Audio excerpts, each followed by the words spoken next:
Hello good morning friends, मैं हूं आशीष। आप सभी का स्वागत करता हूं हमारे अपने यूट्यूब चैनल स्टूडेंट्स चॉइस पे। तो फ्रेंड्स, आज मैं लेके आया हूं आपके लिए भारतीय संविधान पर क्रैश कोर्स। ठीक है, जो हमारी इंडियन पॉलिटी है इसमें एमपी कांस्टेबल में एमपी कांस्टेबल में जो भी इससे रिलेटेड क्वेश्चन पूछे जाते हैं, हम उससे रिलेटेड फैक्ट्स पर चर्चा करेंगे। ठीक है, तो चलिए शुरू करते हैं। तो सबसे पहले हम देखते हैं भारतीय संविधान। ठीक है, भारतीय संविधान देखने से पहले मैं आपको बताना चाहूँगा कि जो हमारा संविधान है, संविधान क्या होता है। बहुत सारे लोगों के मन में डाउट होता है संविधान का नाम सुनते ही कि संविधान क्या है। ठीक है, तो संविधान को यदि सरल भाषाओं में समझें तो हम इसको कह सकते हैं कि ये नियमों का, किसका, संविधान नियमों का एक दस्तावेज होता है जिसमें ऐसे सारे नियम लिखे होते हैं जिसके द्वारा हमारे पूरे देश का शासन चलाया जाता है। ठीक है, चलाया जाता है, या फिर दूसरे शब्दों में हम कह सकते हैं कि जो ये संविधान है ये राजनीतिक, किसका, राजनीतिक राजनीतिक व्यवस्था का, जो हमारी देश की राजनीतिक व्यवस्था है इसका बेसिक स्ट्रक्चर है। ठीक है, ये जो राजनीतिक व्यवस्था है इसको आप बेसिकली जो है इसको 3 पार्ट्स में डिवाइड किया जाता है। ठीक है, ये 3 भागों में बटा हुआ होता है। इसको हम देखते हैं, जैसे जो फर्स्ट पार्ट होता है वो होती है विधायिका। ठीक है, क्या होता है, विधायिका। इसको आपने लेजिस्लेटिव सुना होगा, लेजिस्लेटिव। ठीक है, ठीक है, लेजिस्लेटिव। ठीक है, जो सेकंड पार्ट होता है वो होता है क्या, कार्यपालिका। क्या होती है, कार्यपालिका। ठीक है, एग्जीक्यूटिव। ठीक है, एग्जीक्यूटिव। और जो थर्ड होता है वो होता है हमारा न्यायपालिका। क्या, न्यायपालिका। ठीक है, जुडिशरी बोलते हैं इसको। ठीक है फ्रेंड, तो जो लेजिस्लेटिव होती है ये एक ऐसी संस्था होती है जहाँ पे क्या बनाए जाते हैं, नियम बनाए जाते हैं, या दूसरी भाषा में बोल सकते हैं कानून बनाए जाते हैं। क्या बनते हैं यहाँ पे, कानून बनते हैं। ठीक है, फिर जो कार्यपालिका होती है वो होती है जो इन नियमों को, ठीक है, इन नियमों को लागू करती है, हम जैसे आम लोगों तक इन नियमों को पहुंचाती है। इन नियमों का पालन कराने का जो काम करती है वो कौन करती है, कार्यपालिका करती है। ठीक है, और जो न्यायपालिका होती है वो इन जो विधायिका और कार्यपालिका जब कार्य करती है, जब कोई नियम बनाती है या उसको लागू करती है, तो उसके बीच जब भी कोई विवाद उत्पन्न होती है, कोई प्रॉब्लम उत्पन्न होती है कि भैया कोई प्रॉब्लम हो रही है, ये ऐसा करना चाहिए या नहीं करना चाहिए, तो उस टाइम पे जो यहाँ पे साथ देती है वो कौन आके देती है, वो देती है विधायिका और कार्यपालिका। ठीक है, तो आप इसको विधायिका को ऐसे समझ सकते हो कि जो संसद होती है, ठीक है, जो संसद होती है, जो भी नियम बनाती है वो किसके अंडर में आएगा, विधायिका के अंडर में आएगा। फिर जो इसको लागू करते हैं हमारे मंत्री होते हैं, मंत्री के अंडर हमारे जितने भी ब्यूरोक्रेट्स होते हैं, आईएएस आईपीएस होते हैं, जो भी ये कार्य को लागू करते हैं। ठीक है, ऊपर से लेके नीचे तक के जितने भी स्तर के अधिकारी होते हैं, कर्मचारी होते हैं, वो जो करते हैं वो इसमें आते हैं। ठीक है, और न्यायपालिका में आप जानते हैं हाई कोर्ट हो गया, सुप्रीम कोर्ट हो गया। ठीक है, ये सब इसके अंडर में आते हैं। ये सब चीज़ें एमपी कांस्टेबल में आती नहीं है, लेकिन आपको बस एक नॉर्मल वे में समझाने की कोशिश कर रहा था कि हमारा संविधान है क्या। ठीक है, तो हम अब देखते हैं जो हमारे एग्जाम्स के पर्सपेक्टिव से इम्पोर्टेंट है। ठीक है फ्रेंड्स, तो सबसे पहले हम देखते हैं जो हमारा संविधान है, संवैधानिक विकास। ठीक है, संवैधानिक विकास का क्रम। ठीक है, तो ये शुरू होता है 1773 में, जब अंग्रेज हमारे देश में आए, ब्रिटिशर्स हमारे देश में आए, तो वहाँ से हमारे जो वर्तमान में जो संविधान बना हुआ है जिसको हम अभी फॉलो करते हैं उसका बनना शुरू होता है। कब से, 1773 में। जब 1773 में क्या आता है, रेगुलेटिंग एक्ट आता है। ठीक है, रेगुलेटिंग एक्ट जो आता है तब से ये संविधान बनने की प्रक्रिया जो होती है वो शुरू होती है। लेकिन ऐसा नहीं है कि अंग्रेजों के आने के कारण हमारे देश में संविधान बना। यदि हम आज से 2300 साल पहले जब हमारे यहाँ मौर्य शासन हुआ करता था, मौर्य एम्परर होता था, तब आपने सुना होगा कौटिल्य। ठीक है, एक महान दार्शनिक थे कौटिल्य। इनकी जो बुक है, ठीक है, इनकी जो बुक है अर्थशास्त्र। ठीक है, ये अर्थशास्त्र है लेकिन ये राजनीतिक व्यवस्था से संबंधित है। इसमें जो नियम लिखे गए थे, जो इन्होंने नियम बताए थे अपने शासन को चलाने के लिए, ठीक है, इंटरनेशनल रिलेशन जिसमें बताया था आसपास के देशों से किस तरीके से संबंध स्थापित किए जाते हैं और देश का शासन कैसे चलाया जाता है, इस बारे में जो बात करी गई थी, वो आज के जो हमारा आधुनिक संविधान है, जो आधुनिक संविधान लिखा गया है, उसमें बहुत सारे नियम है और इस अर्थशास्त्र में लिखे गए जो नियम है वो कहीं ना कहीं समान दिखते हैं। तो ये कोई नई अवधारणा नहीं है कि संविधान कोई नई अवधारणा, बस ये है कि अब इसमें हमारे ऊपर जो ब्रिटिशर्स थे, इन्होंने लगभग 300 साल हमारे ऊपर राज किया था, तो इसके ऊपर अब जो ब्रिटिशर्स है उनका प्रभाव ज़्यादा दिखाई देता है। ठीक है, तो जो अब हम बात करते हैं संविधान के विकास क्रम की। ठीक है, तो जो हमारा संविधान का जो विकास क्रम है, ये कहाँ से शुरू होता है? ये शुरू होता है 1773 में, जब क्या आता है, रेगुलेटिंग एक्ट आता है।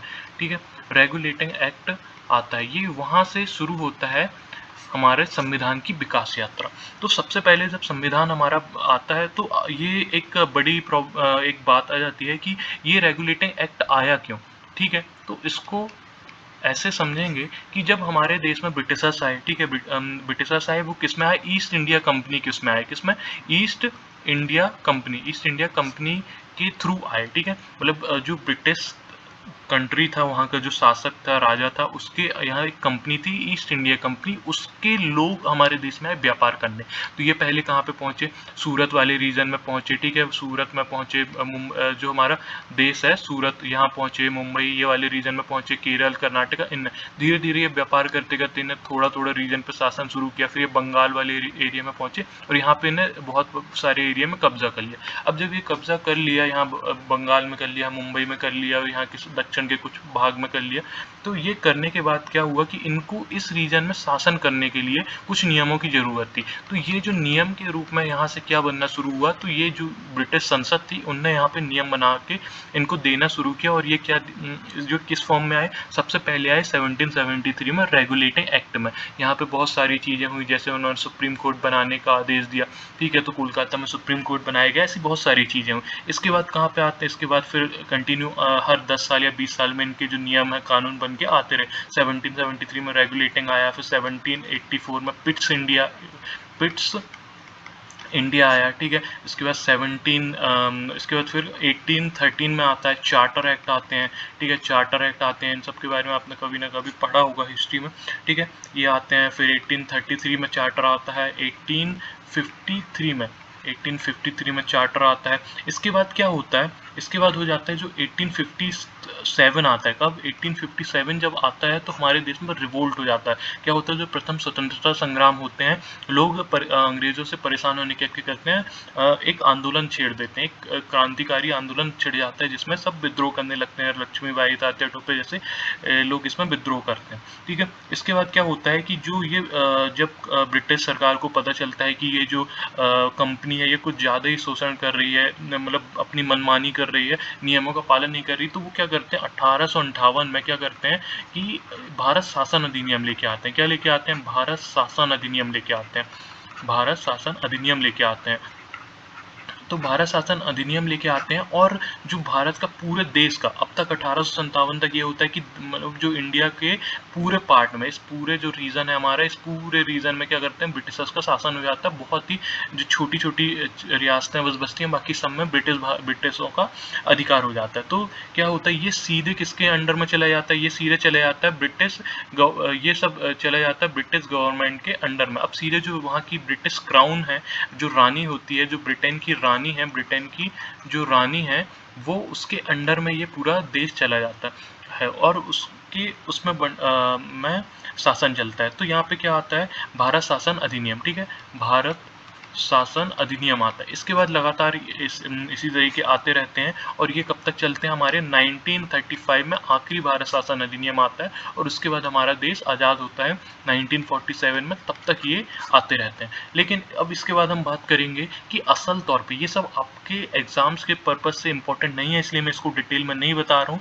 कुछ इंपॉर्टेंट फैक्ट हैं, वो मैंने नीचे डिस्कस किए हैं, हमारे इसी वीडियो में हम एंडिंग में डिस्कस करेंगे, जो एग्जाम के लिए इंपॉर्टेंट है। बस मैं आपको एक बेसिक फंडा दे रहा था कि कहाँ से हमारा इतिहास शुरू होता है, कहाँ से संविधान बनने की जो कहानी है वो कहाँ से शुरू होती है। अब हम वहाँ पे चर्चा करेंगे जहाँ से जो हमारे एग्जाम के लिए इम्पोर्टेंट है। ठीक है, तो चलते हैं आगे तो जो हमारा संविधान बनने की जो कहानी है वो शुरू होती है कब से, 1946 से, ठीक है।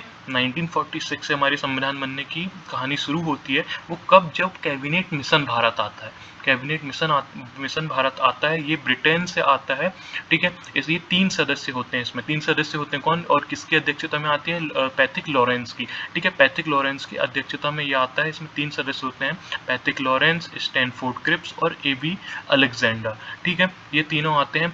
अब इनके ये आते हैं और ये कैबिनेट जो मिशन होता है, ये क्या होते हैं, एक पूरा प्रारूप लेके आते हैं। क्या लेके आते हैं? एक प्रस्ताव लेके आते हैं, एक पूरा एक अपना फॉर्मूला लेके आते हैं, जिसमें और ये इंडियंस जो हमारी कांग्रेस उस टाइम पे पूरे देश का नेतृत्व करती है, उनके सामने सब प्रस्तुत करते हैं और ये प्रस्ताव इनके द्वारा स्वीकार कर लिया जाता है। उसके बाद क्या बनती है? हमारी संविधान सभा बनती है। संविधान सभा क्या है? संविधान सभा एक ऐसी सभा थी जिसने हमारे देश को संविधान का निर्माण किया, जिसने हमारे देश का संविधान लिखा, ठीक है। तो इसका निर्माण होता है। तो ये क्वेश्चन बहुत बार पूछा जाता है कि संविधान सभा का निर्माण किसके द्वारा किया गया? तो ये किसके द्वारा किया जाता है? कैबिनेट मिशन के द्वारा किया गया। किसके द्वारा किया गया संविधान सभा का निर्माण? कैबिनेट मिशन के द्वारा किया गया, ठीक है।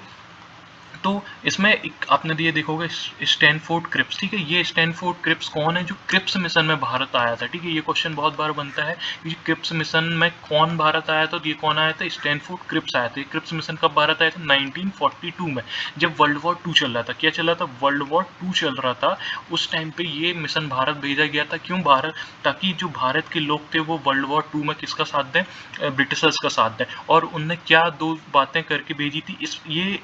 ये भी इसमें भी ये बात करी गई थी क्रिप्स मिशन में कि हम आपको आपका संविधान बनाने में सहायता करेंगे, और जो सबसे मेन बात करी गई थी कि हम आपको क्या डोमिनियन स्टेटस दे देंगे। अब डोमिनियन स्टेटस मतलब जो हमारा प्रधान होगा वो तो ब्रिटेन का राजा होगा, लेकिन जो देश का कामकाज होगा उस पर ब्रिटेन का कोई अधिकार नहीं होगा। सिर्फ जो जो यहाँ की लोक सत्ता होगी वो हमारे आम लोगों में, हमारी सरकार के पास आ जाएगी। बस जो जैसा ये आप इसको समझ सकते हो कि जैसे जो ऑस्ट्रेलिया में फॉलो होता है कि वो आज भी ब्रिटेन के राजा या रानी को अपना प्रधान मानते हैं, और लेकिन जो उनका खुद का लोकतंत्र वो चलता है, ठीक वही कही गई थी। लेकिन इसमें क्रिप्स मिशन में इसको अस्वीकार कर दिया गया था क्योंकि ये विश्वास योग्य नहीं था, ठीक है। तो अभी हम बात कर रहे थे कैबिनेट मिशन की। तो कैबिनेट मिशन में ये तीनों आते हैं और इसके बाद कैबिनेट जो होती है हमारी संविधान सभा का निर्माण होता है, ठीक है। ये संविधान में क्या होता है कि संविधान सभा में 389 सीटें तय की जाती हैं। कितनी? 389 सीट, मतलब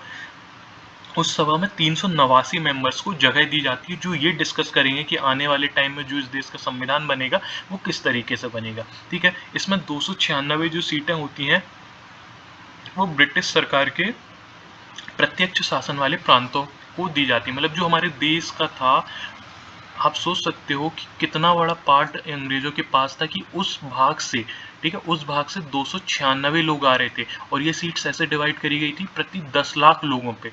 10 लाख लोगों पे एक सीट को डिस्ट्रीब्यूट किया गया था। तो आप सोच सकते हो कितने बड़े रीजन पे कितनी सारी बड़ी जनसंख्या पे ब्रिटिशर्स ने राज किया था। और सिर्फ 93 सीटें देसी रियासत, मतलब जो हमारे देश के जो छोटे छोटे राजा थे उनको ये सीटें दी गई थी। तो जो ये 296 सीटें थी इन पे तो इलेक्शन कराया गया था, ठीक है। और जो 93 सीटें थी इन पे क्या किया गया था, ये जो वहाँ के देसी रियासतों के राजा होते थे उनके द्वारा यहाँ पे जो अपना एक बोल सकते हैं कि उन्होंने अपना व्यक्ति किसी मंत्री को भेज दिया था, ठीक है। अब आगे देखते हैं।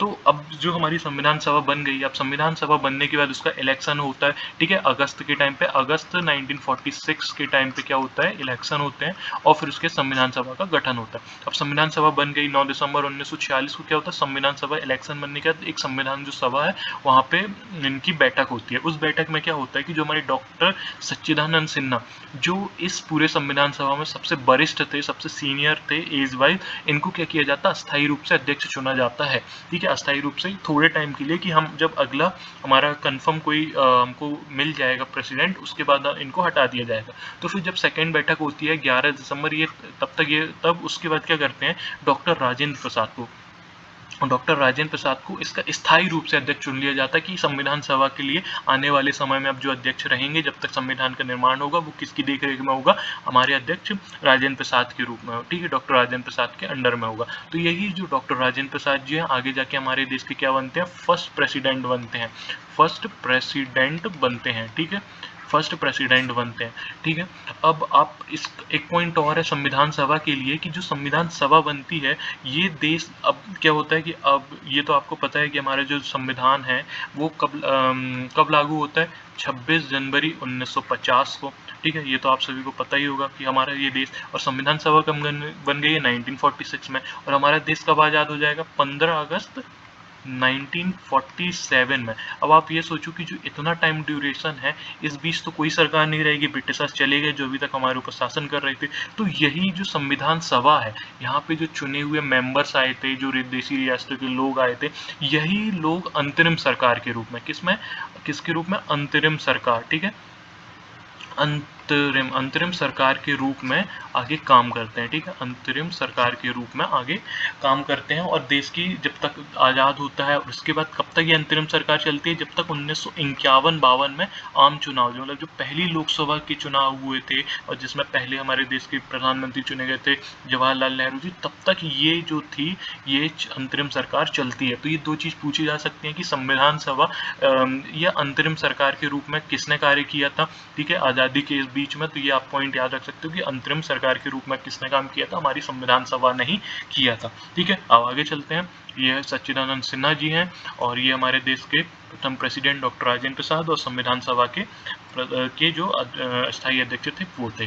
ठीक है, अब बात करते हैं किसकी, इसके बाद क्या हो गया, संविधान सभा के अध्यक्ष चुन लिए गए। इसके बाद संविधान सभा के किसको, एक उपाध्यक्ष को भी चुना जाता है। ठीक है, ये कौन है, एच.सी. मुखर्जी।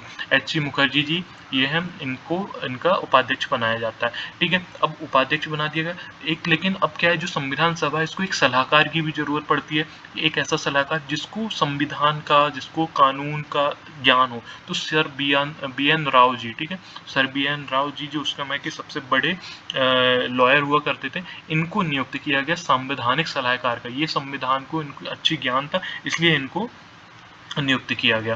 ठीक है, तो इसके बाद क्या होता है कि 13 दिसंबर 1946 को जवाहरलाल नेहरू ने प्रस्ताव प्रस्तुत किया। ये उद्देश्य प्रस्ताव है, कौन सा, उद्देश्य प्रस्ताव है। ठीक है, उद्देश्य प्रस्ताव है, ये एक ऐसा प्रस्ताव होता है जिसमें एक तरीके से आप बोल सकते हो इसमें फ्रेम दिया गया कि हमारा संविधान कैसा होगा। ठीक है, इन्होंने एक पूरा फ्रेम तैयार किया उद्देश्य, इसको उद्देश्य प्रस्ताव बोला गया। ठीक है, इसको प्रस्तुत किया कि हमारे देश का संविधान कैसा होना चाहिए। ठीक है, किन किन नियमों को शामिल किया जाना चाहिए, लोगों के लिए क्या नियम बनाए जाने चाहिए, कि कैसे लोग इस देश में रहेंगे, कैसे हम अपना भविष्य निर्माण करेंगे, आदि इन सारी बातों की इसमें बात करी गई। ठीक है, ये इन्होंने कब प्रस्तुत किया, संविधान सभा की बैठक कब हुई, तीसरी बैठक थी ये। ठीक है, फर्स्ट बैठक हुई थी 9 दिसंबर, दूसरी 11 दिसंबर, और तीसरी होती है 13 दिसंबर को। ठीक है, इसमें इन्होंने किया। इसके बाद इसी प्रस्ताव पे थोड़ा चर्चा चलती है, फिर 22 जनवरी 1947 को इसको फाइनली स्वीकार कर लिया जाता है कि ठीक है, हम इसी उद्देश्य का पे हम आगे कानून, अपना संविधान का निर्माण करेंगे। ठीक है, ये हो गया। इसके बाद क्या होता है, ठीक है, पूरी संविधान की प्रोसेस चलती है, इसी के अंडर में काम चलता है, और फिर बहुत सारी इस संविधान सभा के अंदर भी बहुत सारी समितियां बनाई जाती हैं, उन पे आगे काम चलता है। ठीक है, इसके बाद जो होता है 26 नवंबर, कब, 26 नवंबर 1949 को संविधान बनकर हमारा तैयार हो जाता है।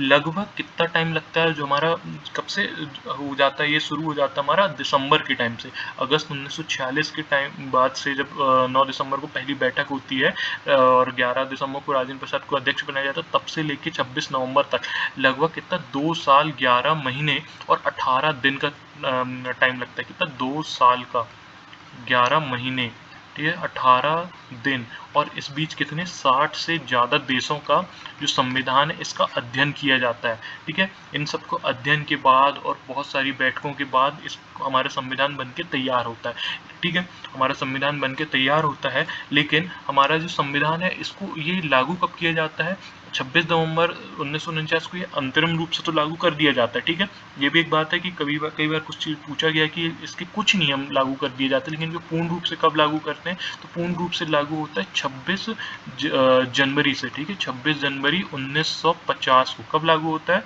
26 जनवरी 1950, कब हमारे देश का जो संविधान लागू होता है वो होता है 26 जनवरी 1950 को हमारे देश का संविधान लागू होता है। ठीक है, संविधान लागू होता है, तो ये संविधान लागू हो तो गया 26 जनवरी 1950 को, तो इसके पीछे की रीज़न क्या था? तो क्योंकि संविधान तब बन गया था, तब भी लागू कर सकते हैं। तो इसके पीछे एक जो मेन बात थी वो ये थी कि जो 26 जनवरी 1929, ठीक है, 26 जनवरी 1929, ठीक है, ये एक स्पेशल डेट थी।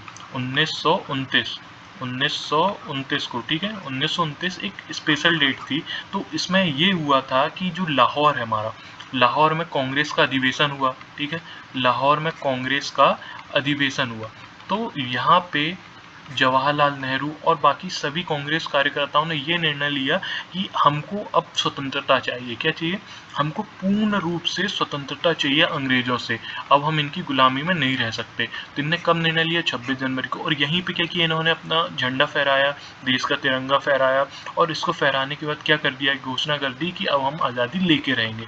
तो फिर जब ये निर्माण हुआ, इसके बाद इन्होंने सोचा कि जब हमने 26 जनवरी हम कहीं ना कहीं इतने वर्षों के बाद कामयाब हो गए आज़ादी लेने में, तो इन्होंने ये निश्चित किया कि 26 जनवरी 1950 को, क्या 26 जनवरी को ही के दिन ही हम अपना गणतंत्र लागू करेंगे देश का, और फिर ये इसी 26 जनवरी को अपना देश का कानून को लागू करते हैं। ठीक है, तो अब हम आगे देखते हैं। अब आगे जो बात होती है, इसकी कुछ इंपॉर्टेंट फैक्ट है संविधान सभा की। संविधान सभा में मैंने बताया जैसे कि यहाँ पे बहुत सारी सभाएं बनाई जाती हैं, ठीक है, ये सभाएं थी, ठीक है, इसमें समिति थी, सॉरी, सभाएं और समिति बनी, जिसमें क्या लोगों को, जैसे जो 289 कितने जो 389 मेंबर्स थे, इनको डिवाइड कर दिया गया। और डिवाइड करने के बाद क्या किया गया कि इनके अलग अलग कामों में दे दिए गए, इनको अलग अलग काम दे दिए गए कि आपको ये पार्ट पूरा करना है, आपको ये पूरा करना है। तो इसी में एक सबसे इम्पोर्टेंट जो समिति थी वो क्या थी? प्रारूप समिति थी।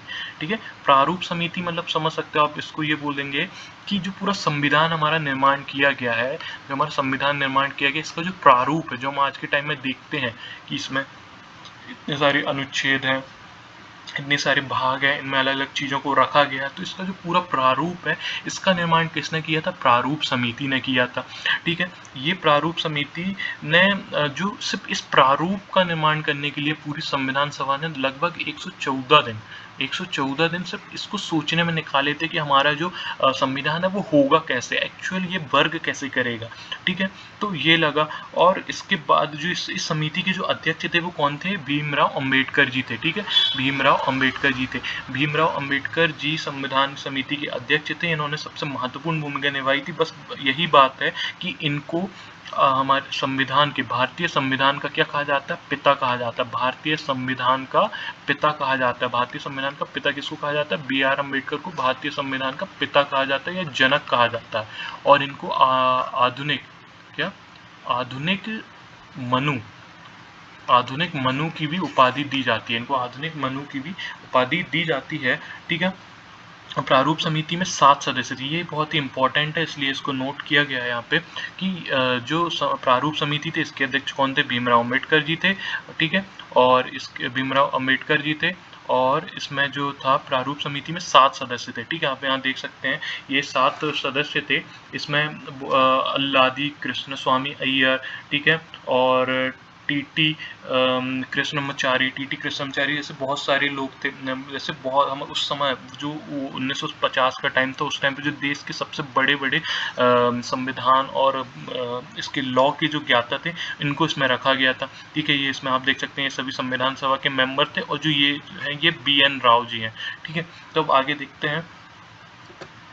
इसके बाद कुछ इंपॉर्टेंट फैक्ट्स हैं जिनके बारे में एग्जाम में पूछा जाता है, तो इनको जरूर याद रखिएगा। जो हमारा राष्ट्रीय ध्वज है, ठीक है, तिरंगा झंडा ये दिख रहा है, ठीक है, तो जो राष्ट्रीय ध्वज है, इसको कब हमारे संविधान में स्वीकार किया गया था? तो ये 22 जुलाई 1947 को स्वीकार किया गया था। कब? ये डेट बहुत बार एग्जाम में पूछी जाती है, इसलिए आप इसको ध्यान में रखिएगा। कब? 22 जुलाई 1947 को राष्ट्रीय ध्वज को स्वीकार किया गया था। ठीक है, इसके बाद मई 1949 में राष्ट्रमंडल में, जो हमारे कॉमनवेल्थ होते हैं, जो आपने सुने होंगे, ठीक है, कॉमनवेल्थ गेम्स होते हैं, ठीक है, कॉमनवेल्थ, तो उसमें इसकी जो सदस्यता कब ग्रहण करी थी? मई 1949 में, ये पूछी जाती है। ठीक है, इसको याद रखना। उसके 24 जनवरी 1950 को क्या किया गया? 26 जनवरी का हमारा कॉन्स्टिट्यूशन लागू हुआ था। ठीक है, इम्प्लीमेंट हुआ था, लेकिन उसके पहले 2 दिन पहले जो संविधान सभा की आखिरी बैठक हुई थी, ठीक है, ये बहुत इंपॉर्टेंट चीज़ है कि संविधान सभा की जो आखिरी बैठक है कब हुई थी, 24 जनवरी 1950 को हुई थी। इसलिए याद रखना, संविधान सभा की आखिरी बैठक 24 जनवरी 1950 को हुई थी, और इसी दिन क्या किया गया था, इसके बाद संविधान सभा जो थी उसका विघटन कर दिया गया था, और सिर्फ वो अंतरिम सरकार के रूप में कार्य कर रही थी। ठीक है, ये राष्ट्रीय, इस 24 जनवरी को क्या स्वीकार किया गया, राष्ट्रीय गान स्वीकार किया गया। हमारे देश का राष्ट्रीय गान क्या है, जन गण मन। ठीक है, क्या है, जन गण मन। ये किसने लिखा है, ये लिखा है रविंद्रनाथ टैगोर ने। किसने लिखा है, रविंद्रनाथ टैगोर ने। और ये कब इन्होंने पहली बार लिखा था, ठीक है, ये कब इन्होंने पहली बार लिखा था, तो जो था, एक सेकंड, ठीक है, तो ये राष्ट्रीय गान है, ये क्या है, ये है जनगण मन। ठीक है, जनगण मन है, और ये किसने लिखा था, ये लिखा था रविंद्रनाथ टैगोर ने लिखा था। ठीक है, रविंद्रनाथ टैगोर ने लिखा था। ठीक है, और ये किसमें, ये भारत भाग्य विधाता के रूप में प्रस्तुत किया गया था। किसमें, भारत भाग्य विधाता, जब इसको पहली बार प्रकाशित किया गया था 1912 में, तब ये भारत भाग्य विधाता के रूप में किया गया था। और इसको स्वीकार कब किया गया था राष्ट्रगान के रूप में, 24 जनवरी 1950 के रूप में।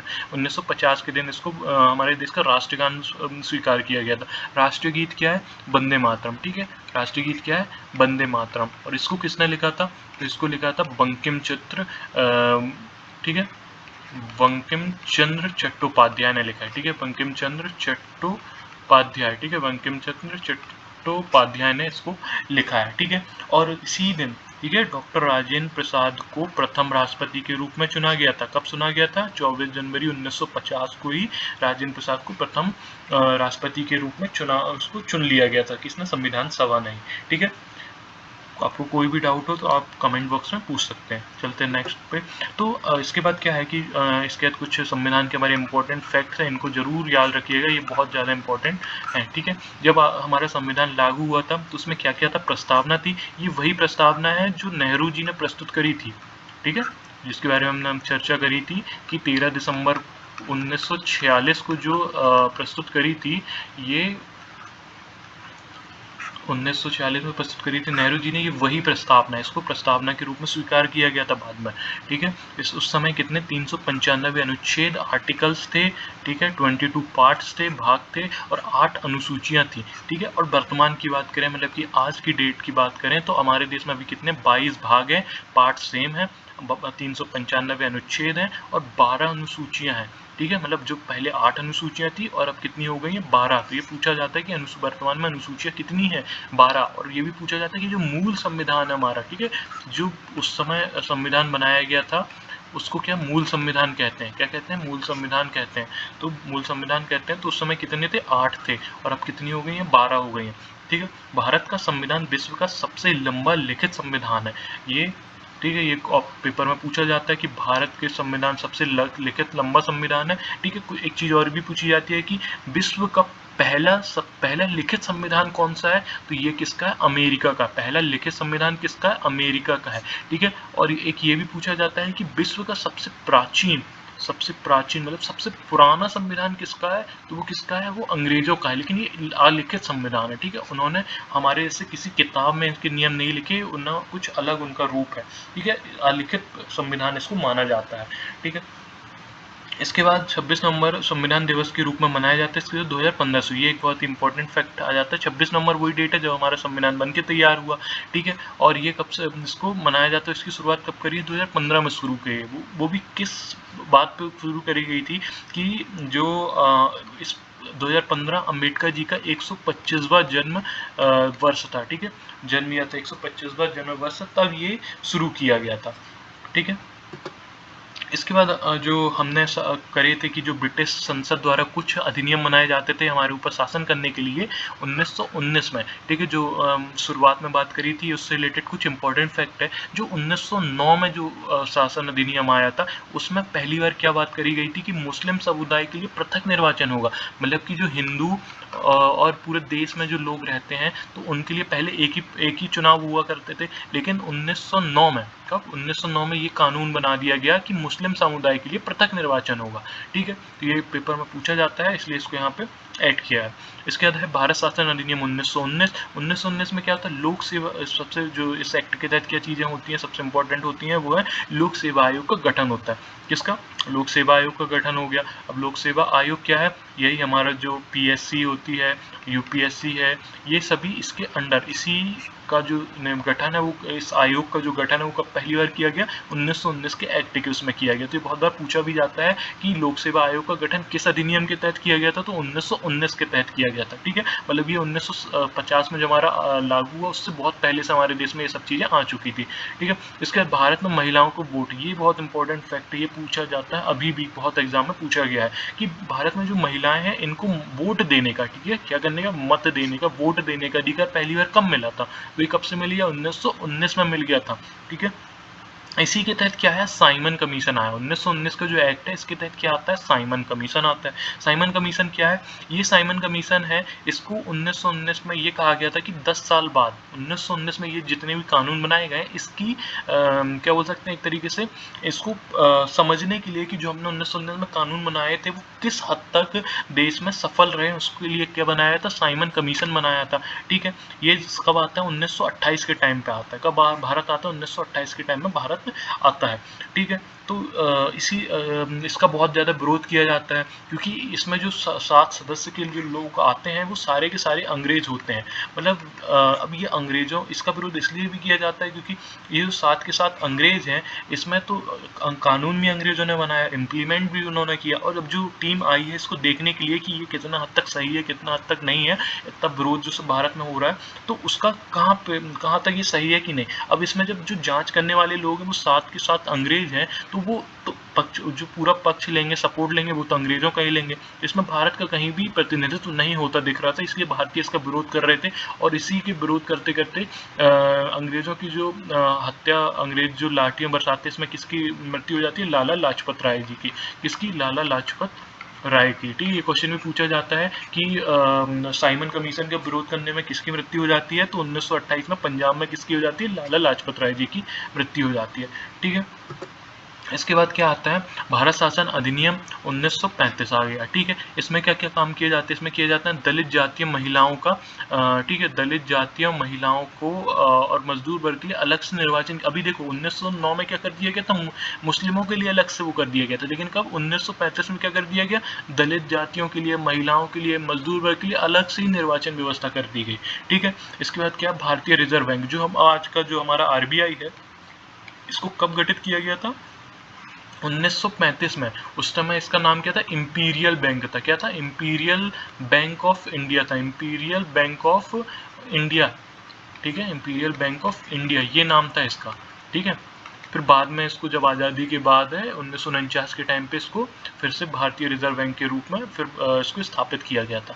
ठीक है, उसके बाद जो एक सबसे इम्पोर्टेंट फैक्ट आता है वो आता है 42वें संविधान संशोधन। संविधान संशोधन का मतलब होता है कॉन्स्टिट्यूशन अमेंडमेंट, और इसमें क्या होता है? जो हमारे नियम है, जो हमारा संविधान बना है, उसमें यदि हमें कुछ नियम परिवर्तित करने होते हैं तो जो प्रोसेस होती है, यदि हमें उसमें कुछ ऐड करना होता है, कुछ उसमें हटाना होता है, ठीक है, तो उसमें जो जो प्रोसेस होती है उसको संविधान संशोधन कहते हैं।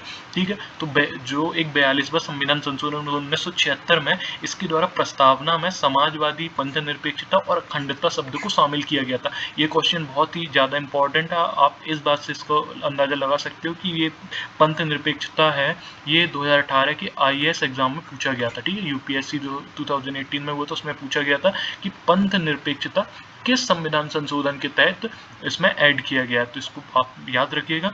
ठीक है फ्रेंड्स, तो यहाँ तक हमारे इंपॉर्टेंट फैक्ट्स, हमने सारे इंपॉर्टेंट चीज़ों को इंक्लूड किया था। ठीक है, यहाँ पे हमारा ये पार्ट जो है वो खत्म होता है। उसके बाद हम आगे और इस सीरीज़ को कंटिन्यू रखेंगे। इसके बाद का जो संविधान है इसके बारे में समझने की कोशिश करेंगे, तो हम नेक्स्ट पार्ट में देखेंगे। ठीक है, तो साथ में बने रहिए। आपको वीडियो कैसे लगे ये ज़रूर बताइएगा।